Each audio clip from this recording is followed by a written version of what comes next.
Assalamualaikum warahmatullahi wabarakatuh. Halo Unpamers, mahasiswa-mahasiswiku dimanapun kalian berada. Semoga selalu dalam keadaan sehat dan bahagia. Perkenalkan, saya Samsul Muarif, dosen Prodi S1 Akuntansi Universitas Pamulang. Pada pertemuan kali ini, saya akan membahas materi mengenai kepemimpinan dalam organisasi. Sebelum masuk ke pokok pembahasan, saya akan membahas terlebih dahulu tujuan dari pembahasan materi ini.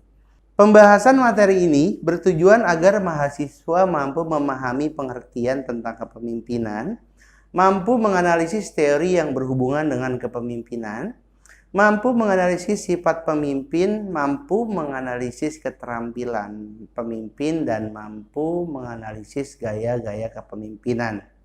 Oke, sekarang kita masuk ke pokok pembahasan.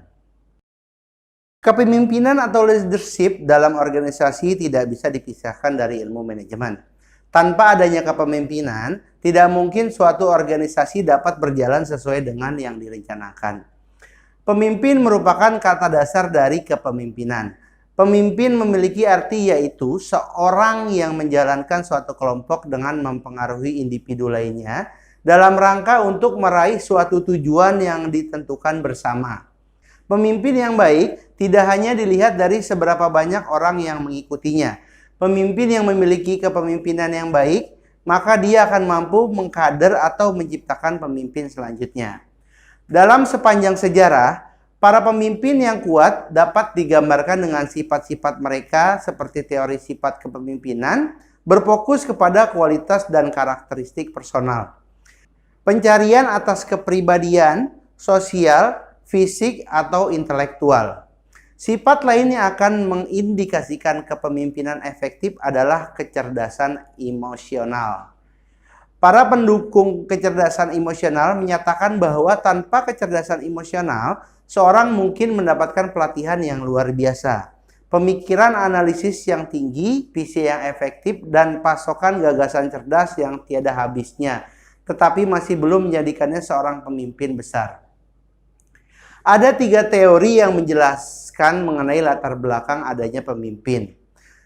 Teori tersebut adalah yang pertama, teori genetik. Lahirnya pemimpin berdasarkan teori ini bersumber pada bakat. Bakat yang dimiliki sejak lahir membawa sifat pemimpin. Yang kedua adalah teori sosial. Teori ini mengemukakan bahwa sejatinya seseorang memiliki sifat kepemimpinan dalam mengatur organisasi melalui suatu proses. Yang ketiga, teori ekologis. Pada teori ini menyatakan bahwa kepemimpinan dalam organisasi merupakan perpaduan antara bakat dan pengembangan diri. Sifat-sifat kepemimpinan dalam organisasi yang penting dimiliki oleh setiap pemimpin adalah yang pertama sebagai motivator, yang kedua menjalin komunikasi yang baik dengan bawahan, yang ketiga memberikan kepercayaan kepada bawahan, dan yang keempat adalah bertanggung jawab terhadap apa yang dipimpin. Terdapat setidaknya 4 keterampilan yang harus dimiliki oleh pemimpin. Yang pertama adalah keterampilan konseptual. Kemampuan dalam mengkonsep dalam organisasi sangat diperlukan pemimpin. Kemampuan ini merupakan keahlian dalam melakukan koordinasi dan mengintegrasikan segala kepentingan yang ada di dalam organisasi. Yang kedua adalah keterampilan komunikasi. Kemampuan kepemimpinan yang perlu dimiliki oleh pemimpin adalah kemampuan komunikasi. Kemampuan kepemimpinan ini diperlukan oleh pemimpin untuk menjalin kerjasama, memahami dan memberi motivasi kepada seorang lain dalam suatu organisasi. Yang ketiga adalah keterampilan administratif. Pada proses menjalankan kepemimpinan, khususnya pada suatu organisasi, kemampuan administrasi merupakan hal yang sangat urgent. Keahlian ini merupakan keahlian yang berkaitan dengan seluruh kegiatan manajemen, mulai dari perencanaan hingga pengawasan. Yang keempat adalah keterampilan teknis. Meski kegiatan operasional tidak terlalu melekat pada pemimpin organisasi, namun pada proses kepemimpinan mengetahui hal teknis tetap diperlukan. Pemimpin organisasi perlu mengetahui hal teknis seperti penggunaan alat, prosedur atau metode pada bidang tertentu seperti akuntansi, permesinan, dan lain-lain agar dapat mengarahkan bawahannya dengan tepat dan mencapai hasil secara efektif. Setiap pemimpin akan memiliki gaya kepemimpinan yang berbeda-beda. Ada beberapa gaya kepemimpinan yang dapat kalian temui dalam setiap organisasi. Yang pertama adalah kepemimpinan birokrasi. Yang kedua, kepemimpinan transaksional. Yang ketiga, kepemimpinan otokratis. Yang keempat, kepemimpinan karismatik. Yang kelima, kepemimpinan melayani. Yang keenam, kepemimpinan partisipatif. Yang ketujuh, kepemimpinan situasional. Yang kedelapan adalah kepemimpinan laissez-faire, atau gaya kepemimpinan ini biasa disebut sebagai delegasi. Sekian materi yang saya sampaikan. Apabila kalian merasa video ini bermanfaat, silakan kalian share sebanyak-banyaknya. Wabillahi taufik wal hidayah. Wassalamualaikum warahmatullahi wabarakatuh. Assalamualaikum warahmatullahi wabarakatuh. Kami dari kelompok 4, mata kuliah kepemimpinan yang diampu oleh Dr. Zulkifli Matondang MSI, Program Studi Pendidikan Tata Rias, kelas reguler A, jurusan Pendidikan Kesejahteraan Keluarga, Fakultas Teknik Universitas Negeri Medan, Stambuk 2021. Baik, di sini kami dari kelompok 4 akan menampilkan hasil diskusi kami menganalisis video dengan tema kepemimpinan dalam organisasi. Sebelum masuk kepada materi pertama yaitu pengertian kepemimpinan, perkenalkan, saya Agus Silvarosanti, NIM 52133444031. Sebelum masuk kepada materi pertama yaitu pengertian kepemimpinan, saya akan memaparkan tujuan dari menganalisis video kami. Yang pertama, mampu memahami pengertian kepemimpinan. Yang kedua, mampu menganalisis teori yang berhubungan dengan kepemimpinan. Yang ketiga, mampu menganalisis sifat dan keterampilan pemimpin. Yang keempat, mampu menganalisis gaya-gaya kepemimpinan. Langsung saja, yang pertama ada pengertian kepemimpinan. Kepemimpinan tidak dapat dipisahkan dari ilmu manajemen. Kepemimpinan adalah sebuah kemampuan atau kekuatan di dalam diri seseorang untuk menjadi pemimpin dan mempengaruhi orang lain dalam hal bekerja, di mana tujuannya adalah untuk mencapai target, goal yang telah ditentukan. Pengertian kepemimpinan menurut para ahli. Dalam berbagai aspek, memahami pengertian kepemimpinan dalam organisasi menjadi sesuatu yang krusial. Beberapa ahli menjelaskan mengenai definisi kepemimpinan. Di antaranya, yang pertama, Wahjo Sumitjo. Pengertian kepemimpinan adalah kemampuan yang ada pada diri seorang leader yang berupa sifat-sifat tertentu, seperti kepribadian atau personality, kemampuan atau ability, kesanggupan atau capability. Kepemimpinan merupakan rangkaian aktivitas pemimpin yang tidak dapat dipisahkan dengan kedudukan, gaya dan perilaku pemimpin tersebut, serta interaksi antara pemimpin, pengikut, dan situasi. Yang kedua, dari Sutarto Wijono. Menurut Sutarto, arti kepemimpinan adalah rangkaian aktivitas penataan berupa kemampuan seseorang dalam mempengaruhi perilaku orang lain dalam situasi tertentu agar bersedia bekerja sama untuk mencapai tujuan yang telah ditetapkan. Yang ketiga, dari SP Siagian. Menurut SP Siagian, pengertian kepemimpinan adalah kemampuan dan keterampilan seseorang ketika menjabat sebagai pimpinan dalam suatu organisasi untuk mempengaruhi perilaku orang lain, khususnya bawahannya, agar berpikir dan bertindak sedemikian rupa sehingga dapat memberikan sumbangan nyata dalam pencapaian tujuan organisasi. Yang keempat, Imam Mojiono.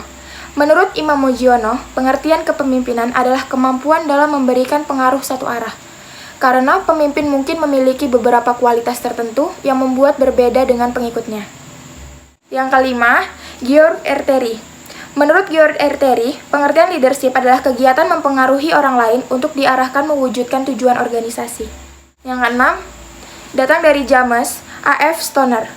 Menurut Stoner, pengertian leadership adalah sebuah proses mengarahkan dan usaha dalam mempengaruhi kegiatan yang berkaitan dengan anggota kelompok atau organisasi. Yang ketujuh, datang dari Jacobs dan Jacques. Menurut Jacob dan Jacques, arti kepemimpinan adalah suatu proses memberi arti terhadap usaha kolektif, sehingga ada kesediaan untuk melakukan usaha yang diinginkan untuk mencapai tujuan. Yang kedelapan, dari Hemphill dan Cons. Menurut Hemphill dan Cons, pengertian kepemimpinan adalah perilaku seseorang individu dalam memimpin berbagai aktivitas sebuah organisasi atau kelompok dalam mencapai tujuan bersama. Yang kesembilan, datang dari Ralph M. Stockdale. Menurut Ralph M. Stockdale, definisi kepemimpinan adalah suatu proses memberikan pengaruh terhadap berbagai kegiatan sekelompok orang yang terorganisasi dalam usaha mereka menetapkan dan mencapai target. Yang ke-10, datang dari Charles F. Rauch dan Orlando Behling. Menurut Rauch and Behling, Arti kepemimpinan adalah proses mempengaruhi berbagai aktivitas sebuah kelompok yang diorganisasikan ke arah pencapaian tujuan. Yang ke-11, datang dari Kenneth N. Wexley dan Gary Yuk. Menurut Wexley dan Yuk, pengertian kepemimpinan adalah kegiatan mempengaruhi orang lain untuk lebih berupaya dalam mengarahkan tenaga dalam tugasnya atau mengubah perilaku mereka. Assalamualaikum warahmatullahi wabarakatuh. Perkenalkan, nama saya Aisyah Dia Putri Hasibuan.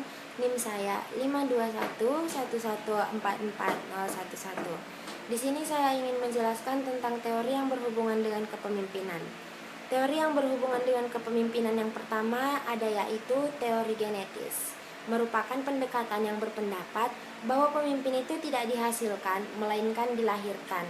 Sebagai contohnya, para pemimpin-pemimpin dunia yang keberadaan dan kegiatan pemimpinnya itu karena faktor keturunan, yaitu seperti Kaisar Hirohito, Napoleon Bonaparte, dan lain-lain. Yang kedua yaitu teori sosial, yaitu pendekatan yang memandang bahwa pemimpin itu dapat dibentuk dan dipersiapkan atau leader army. Pemimpin yang dilahirkan individualistik karena faktor yaitu karisma, wahyu, dan kekuasaan keturunan atau anak raja. Yang ketiga yaitu teori ekologis atau sintetis, merupakan pendekatan yang tidak mendukung dikotomi pandangan tentang asal-usul pemimpin.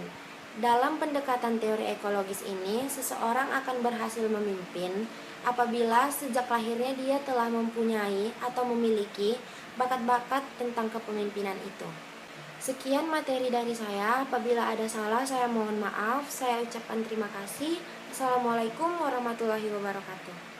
Hai, perkenalkan, saya Azrin Nabila Alfira Susanto dengan NIM 52111444014, kelas A Pendidikan Tata Rias Tambuk 2021. Di sini saya akan membahas mengenai sifat dan keterampilan pemimpin.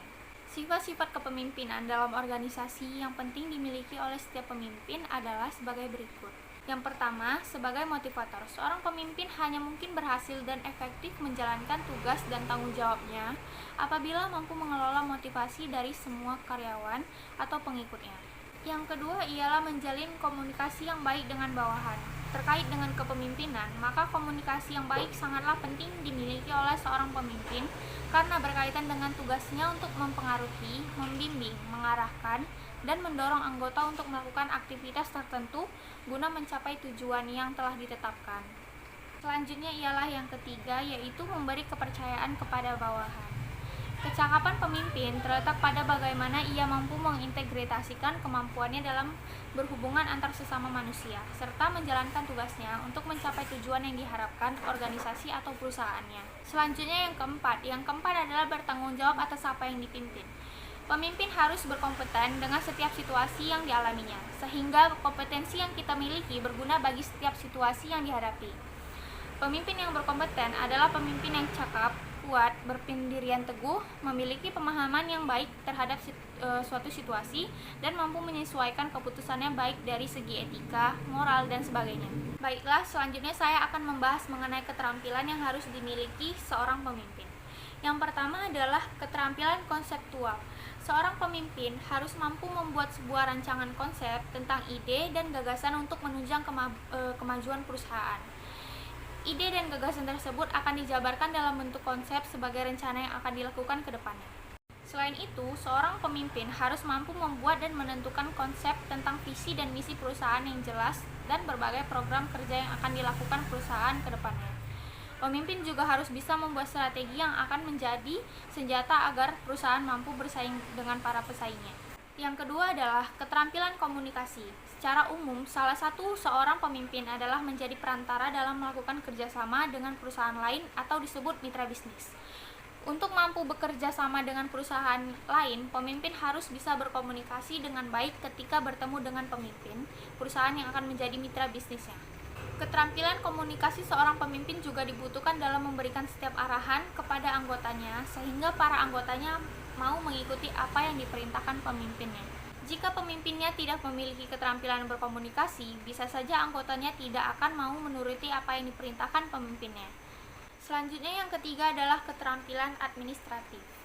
Keterampilan administratif adalah keseluruhan keterampilan yang berkaitan dengan perencanaan, pengorganisasian, penyusunan, kepegawaian, dan pengawasan. Keterampilan ini mencakup kemampuan untuk mengikuti kebijaksanaan dan prosedur, mengelola dengan anggaran terbatas, dan sebagainya. Keterampilan administratif adalah suatu perluasan dari keterampilan konseptual.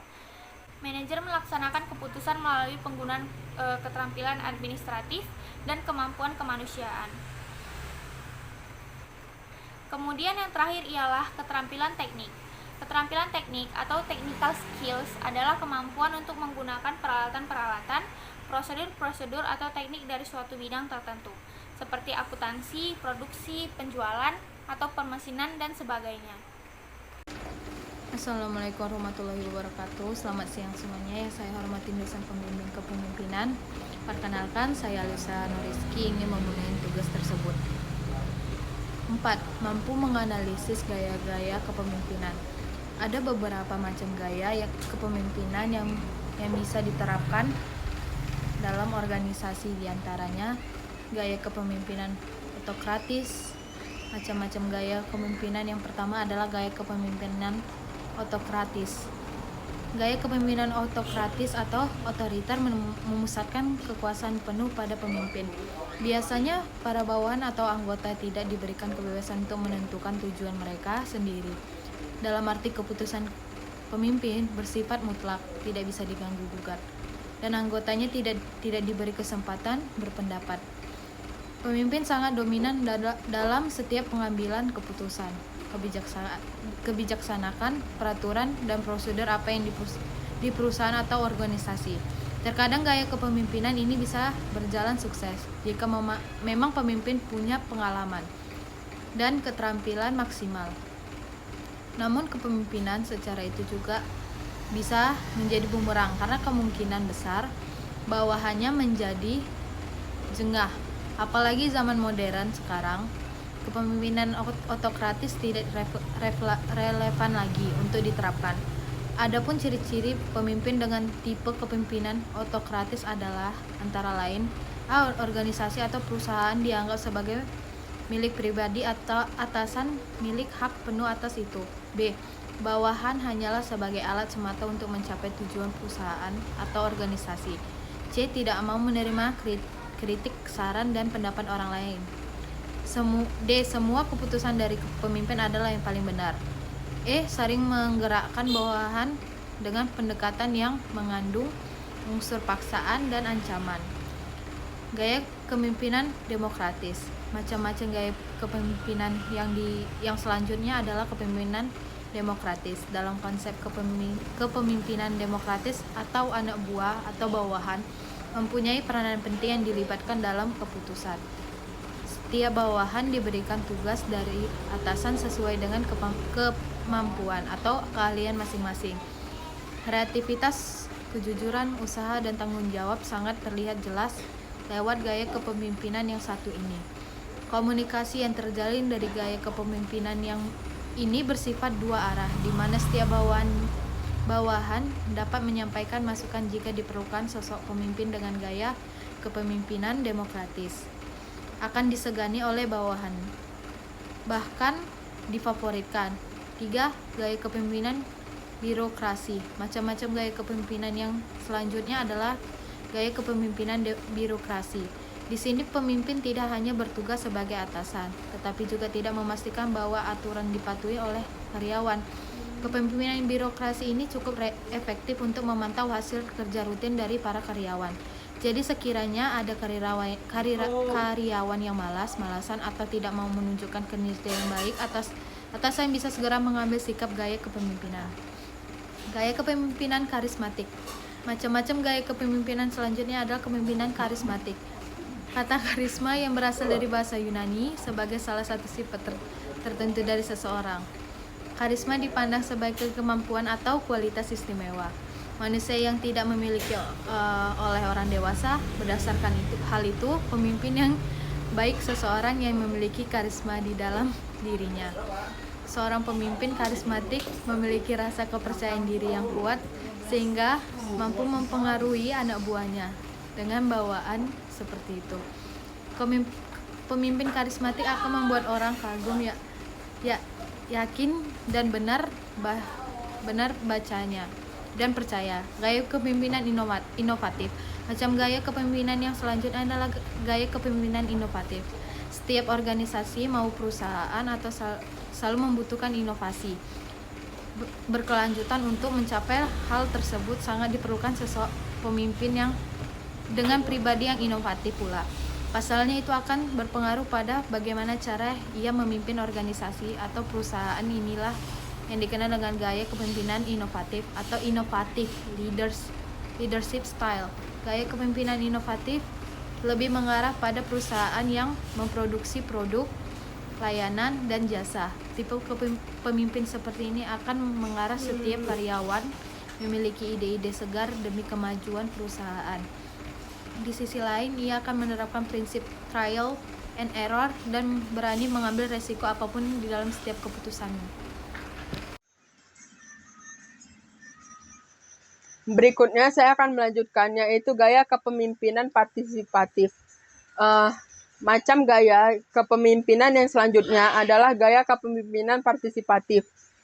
Partisipatif merupakan gaya kepemimpinan yang mengarah pada kepercayaan dan loyalitas dari bawahan ke pemimpin.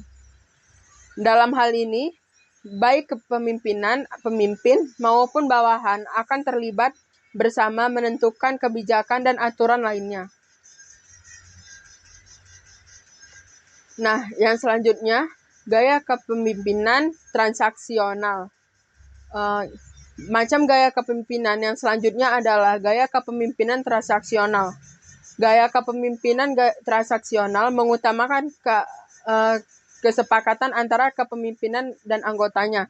Bentuk kesepakatan tersebut berupa reward atau penghargaan dan punishment atau hukuman.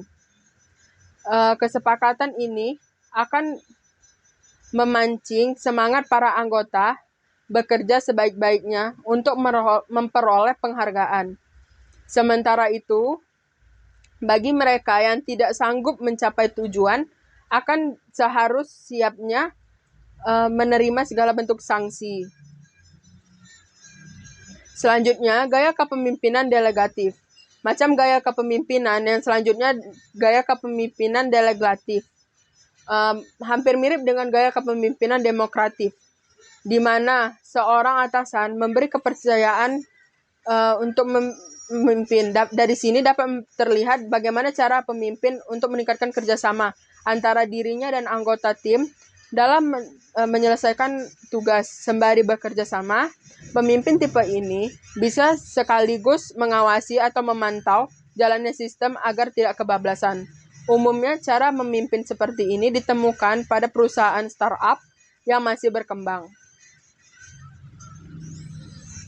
Selanjutnya, gaya kepemimpinan situasional. Macam gaya kepemimpinan yang selanjutnya adalah gaya kepemimpinan situasional. Seperti namanya, gaya kepemimpinan situasional menekankan pada pengaruh lingkungan dan situasi. Dalam penerapannya, gaya kepemimpinan situasional terbagi menjadi dua teori, antara lain teori kepemimpinan Hersey dan Blackhart. Model kepemimpinan ini pertama kali diterbitkan pada tahun 1969. Ada 4 gaya kepemimpinan dari teori ini. Di antaranya gaya bercerita, penjualan, gaya berpartisipasi, dan gaya mendelegasikan. Nah, selanjutnya yang kedua, gaya kepemimpinan SL2 Blackhart. Untuk model tipe ini ada beberapa hal yang menjadi fokus perhatian, yakni pengarahan, pembinaan, pendukung, dan delegasi. Nah, selanjutnya gaya kepemimpinan transformasional. Macam gaya kepemimpinan selanjutnya adalah gaya kepemimpinan transformasional. Secara sederhana, kepemimpinan transformasional diartikan sebagai proses mengubah dan mentransformasikan individu menuju perubahan. Di dalamnya, pemimpin terlibat untuk memenuhi para karyawan agar kualitas mereka semakin meningkat. Terdapat 4 faktor untuk menunjukkan kepemimpinan transformasional. yang dikenal sebutan 4I. Yang pertama, idealis influence. Pemimpin merupakan sosok ideal sebagai panutan yang dipercaya dan dihormati. Yang kedua, inspiration motivation. Pemimpin sebagai motivator agar seluruh karyawan dan mendukung semangat tim. Yang ketiga, intellectual stimulation. Pemimpin dapat menumbuhkan kreativitas dan inovasi pada karyawan. Yang keempat, individual consideration. Pemimpin bertindak sebagai pelatih dan penasihat bagi para karyawan.